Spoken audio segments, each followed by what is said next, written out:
What is going on, everybody? My name is Malik Brown, back with Rolling Out. Meet the author, and today I have the pleasure to speak with an amazing person. Today I'm speaking with Miss Kendra Allen. She is the author of Fruit Punch. Kendra, how are you doing today? I'm doing great. Thank you for having me here. I'm like super excited and I'm nervous. excited just along with you. I'm glad to be speaking with you today because you have a new memoir out right now. It's called Fruit Punch. And it's funny because I love fruit punch as a drink. As a drink, I just love fruit punch. But I'm pretty sure you're not writing about fruit punch. You're writing about something. I wish. So for the people that don't know what Fruit Punch is about, just tell the people, what is this all about? Yeah, I would say like my quick little synopsis is Fruit Punch is a coming of age story, a coming of age memoir, a childhood memoir about like bloodlines and bloodshed. And Fruit Punch is just like a metaphor for blood, but it's also about like the complexities of family and honestly like the transition of like falling out of love with the idea of like the family structure as we know it. Yeah. And how did you get to that? Like, how did you get to that point where you wanted to write something like this?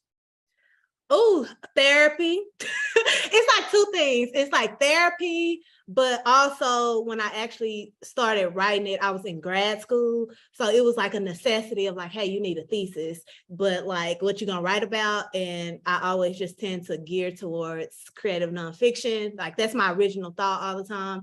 So it was that, a mix of therapy and being in grad school when I did not want to be in grad school. Yeah. It's funny because I literally just saw somebody on Twitter talking about you need to think very long and hard about, trying to get into grad school. You know what's crazy? Before I applied to grad school, I had like 5 people be like, you just need to like live for 5 years, like go get a job or something. And I was like, I'm going to grad school because I don't want to get a job, bro. Like, but they were right. They were right. I should have listened. I never listened. That's my problem. So when did you decide that would you consider yourself a poet? You consider yourself a poet or author? How would you describe yourself? I struggle with this because like I respect poets so much who like know the craft and like know the names of these forms. And I don't know that, but I think I'm learning that. I think I love poetry. I wouldn't call myself a poet yet because I don't know those things. I just like writing poems. So I would just say like I'm just a lover of words, really. I've always been obsessed with like the way people put words together. When did you start writing? I started taking it seriously around like 19. So it's been like about 10 years of me. I have tunnel vision once I make a decision.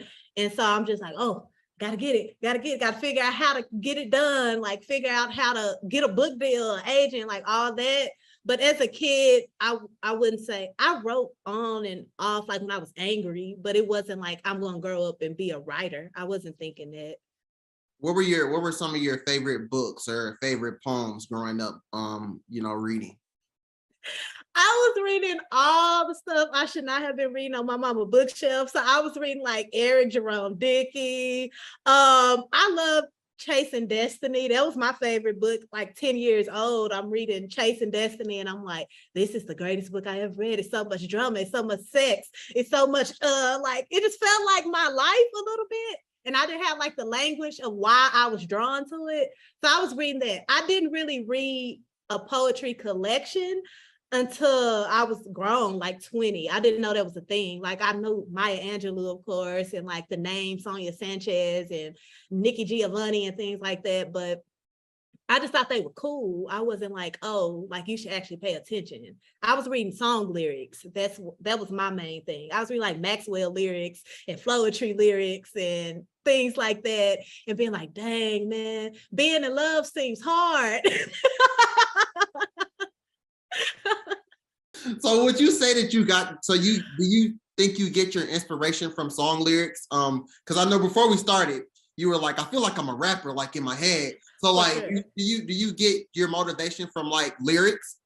100%. Still to this day, like it's really hard for me to finish a novel that I'm not tied to like from my childhood. It's hard for me to start a new novel. I'm always paying attention to rap lyrics. That's kind of what taught me how to tell a story in like a craft way. Like I start paying attention to like double entendre. I start paying attention to enjambment. I start paying attention to like brevity, because that's so important to me. Like I never want to write something that's super long-winded for no reason. And when I think of like rappers I love, I'm thinking of Lil Wayne. Like Lil Wayne taught me the meaning of metaphor. Like Lil Wayne was life growing up. Like what? The Drought 3, like low key taught me everything. So yeah, I always just think about rappers, but also I'm like that today. Like if I feel stuck and I don't know what to write about, I would just find a song lyric I like and then make that a title and write around it and then change it later. And that's a prompt. You know what I mean? That's lit. I can't lie. I respect that. Thank you. now I know why you think you're a rapper inside of here. I like that. For sure. When Lil Wayne said, I could say don't rhyme and it's gonna rhyme, I said, oh my God, what is this? Wait a minute. Yeah, and it rhymed. And I was like, the greatest to ever do it. I don't want to hear nothing. Oh my gosh. So I want to get back to Fruit Punch. I mean, that's kind of why we're here. But it applies. Why do you think it was important to write this memoir? It's a couple of reasons. It's because part of me didn't think anything in my childhood was off or like weird. Part of me thought like, oh, everybody is just like experiencing this stuff. It's normal. So it's not worth talking about. And in the book, I talk about how my mama is like the person for our family that like just takes on everybody's slack, like everybody's weight. And like, of course, kids like lived with us throughout. I'm an only child, but like it was always kids living with us like for a school year, or like a cousin living with us for like a couple of years. So it's always people around. And like I said, I thought it was normal, but I became an adult and she was taking care of those kids. And I was like, wait a minute. And so like I started feeling myself like falling into her role as well. But like in the midst of like looking after these kids that were living with her, I started like getting triggered of like, mama, this was wrong. Like I'm getting triggered. I don't know what's going on. Like I started like having panic attacks again. And so the trajectory of the book, like it started in grad school. I rewrote the book like 6 times and I was finna say, forget it. Cause like, I'm finna, no. And so it was very important to me because I wanted those kids, because I just love them so much. Like I wanted them to be able to not have to like experience that stuff that I experienced. Like I want them to be able to know that like I didn't lie to them, or like I didn't BS them, or like I didn't give them half the truth, and like that they know when things are off. I want them to be aware of that because it took me so long to even accept some things, and I want them to be able to speak on that. So I really wrote it for them, but I really wrote it for myself as well, like the kid me, because I kept seeing myself in them. So yeah. How did it feel? Did it feel like you were kind of reliving your childhood? Like, was that a good thing? Was it a bad? Like, how did you feel like, going back and touching on those points in your life?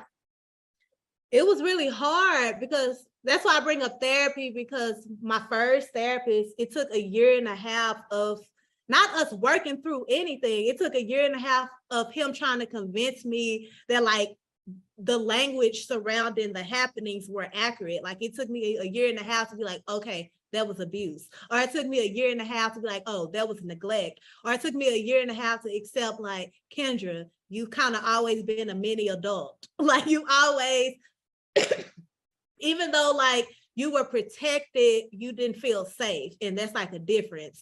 And so it took that 1.5 years for me to accept, and then I can just like write through that. I don't know. I'm still figuring out the answer, but that's like the short answer. When you were going through therapy and you talk about that year, and you were like, dang, I didn't, realize this was going on. How much do you think that's going on in a lot of kids' minds, or in their lives, like nowadays? How much did that kind of open your mind up to like, dang, this is kind of happening a lot? Yeah, it 100% is happening to everybody. I feel that's my hot take. But I think because growing up, I've always had like adult women, specifically like adult Black women, who always just told me like trauma-filled stories. Like, I'm not even asking. I could be on the train, I could be like in class, it could be a complete stranger like this, and like for some reason they felt safe enough to like share things with me, but I wouldn't feel safe enough to share it back because I thought whatever I was going through didn't equate to that. And I think through therapy, like that year and a half with that therapist, it really trained me to understand that my experiences are not like singular. Like, it doesn't make me special. Like, it doesn't set me apart to where we have this thing where we think like nobody will understand me, like nobody is getting this, nobody will get it. And like through that time, I kind of understood that that's where the safety grows. Like, that's where the trust grows, when like I can give myself back to the person, because I really struggled with like sharing my emotions. I really struggled with like I said, not thinking anything was wrong. It took a woman to tell me like, Kendra, like, you've been through a lot, and like I don't think your parents see that. And when she said that, I was like, how you see that? Because I don't see it either. Because it's like that gaslighting that we do to protect ourselves. Like, we gaslight our kids to be like, you got a roof over your head, you got clothes on your back. What are you tripping for? Like, why are you tripping? And so it took her to say that to really make me sit down in silence, because I think silence is like a big proponent of why I was even able to finish this book, because silence is deafening. I thought I love being alone, but like I got music on, I got a TV running, I'm making noise, I'm doing something. But sitting in silence like really allowed me to be like, to give names to those things and like understand that I would be okay by sharing it. You know what I mean? That's deep. No, that's deep. I definitely feel that. Going back, I want to know, because like going back to the, the lyrics reference and everything, what were some of the, do you remember any lyrics or anything that kind of helped you through this this memoir? 100%. Look, I'm gonna run off a list. I think the main one, which is why I made it one of the epigraphs, was the Denzel Curry song "Taboo Taboo." And I remember this like so vividly. I was like in New Orleans in 2019. I was with family. My first book had came out, and I had both sides of my family there, which was very weird for me because that ain't never really happened in my life. And I was like, I'm uncomfortable. Y'all uncomfortable. It's weird, but it was a great time. Um, but I was listening to this song, and like on the trigger warning, I'm talking about like childhood sexual assault, but in the song he says like, I knew you wasn't normal ever since the age of 9. And like that just stuck with me, because the next line was, I heard that you were molested when you hit the age of 5, and in a sense I sensed that all your innocence had died. And I was just running that back, like I heard this song a lot, I knew the lyrics, but it just hit me different then. And I remember just sitting outside of a hotel for hours, like to 3 a.m, just playing that verse back to back to back. And that kind of is what made me be like, okay, Kendra, like people say you honest, people say you brave, people say you courageous. You hate those words. You hate the word raw. People say your work is raw. It be killing you. You'd be like, what are you talking about? But like, this is your time to do it, or you would never face this stuff if you don't do it now. So that lyric, like, not to be dramatic, but it like kind of saved my mind because I thought I was going crazy. But yeah, I would say that's number one. I won't give you like the other 100. Do you feel like this book was a form of therapy for you? No. And I always say this, like, I don't think writing is therapeutic for me. I think therapy is therapeutic for me. Writing, if anything, just allows me to understand my memory, because memory is so fickle and weird. And sometimes you think, am I making this up? Like, did this really happen? Like I said, gaslighting is a big thing in my life, my childhood. So I was like, did I make this up? Did I want this to happen? And I'm just saying that it happened. So no, I wouldn't say the writing is therapeutic. I think the the therapy is therapeutic. Were there any I know of course heavy on lyrics and everything, but were there any like authors or poets that you kind of maybe went to for like advice or anything about writing this memoir? Yeah, I would say Nabila Lovelace, and Nabila has like this poetry collection called Sons of Achilles. And it's like a very important book to me. And I'm just so lucky and fortunate that this also happens to be a friend. So yeah. And I will also just say being around my little cousins, like really, really was the thing to make me like stand up, girl. So yeah. So going to the book cover. The book cover is very deep. I think it's deep in my opinion. What was your mindset behind the book cover and everything surrounding that? Yeah, that's William Villanova, who's like an amazing artist. I'm pretty hands-on anything work related. So I'm like, hey, y'all need to look at this artist, because I saw like some of his other pieces and I was like, dang, this is beautiful. And they sort of like sit back a couple of his pieces and I was like, nah, that one, because it shows like the duality. It shows like that internal conflict, but also like that physical conflict, and how if you don't face that stuff, they gonna collide and it's gonna blow up. So yeah. So yeah, I love that cover. I love the colors in the cover. I thought it also like encapsulated like my personality as a child. Even now I'm very goofy, very childlike. And I thought like the colors really showed that, but then it also showed like that deep internal conflict that I still struggle with. So yeah, I love that cover. I'm super proud that got picked. Definitely. So check me out. So somebody got the book, right? What's the perfect setting for somebody to be reading this book? Is it what restaurant? What is it on the beach? Like, or are we in a dark? Where are we in a perfect setting reading this book? That's a great question. I would say the perfect setting would probably be low key, like in a bean bag, like a real big bean bag with like a blanket and like an alcoholic beverage. Yeah. What kind of alcoholic beverage? I'm a tequila girl. So I would say like some Terramana, but also, yeah, but some wine. I would say wine. Like some red wine, because that feels sophisticated. And I'm not sure if that's really me, but it just sounds more sophisticated than like a shot of tequila. So I would say that. All right. So wrapping up, Kendra, this has been a great interview. I want to ask, what's the one thing that you want people to take away from this book? I want people to take away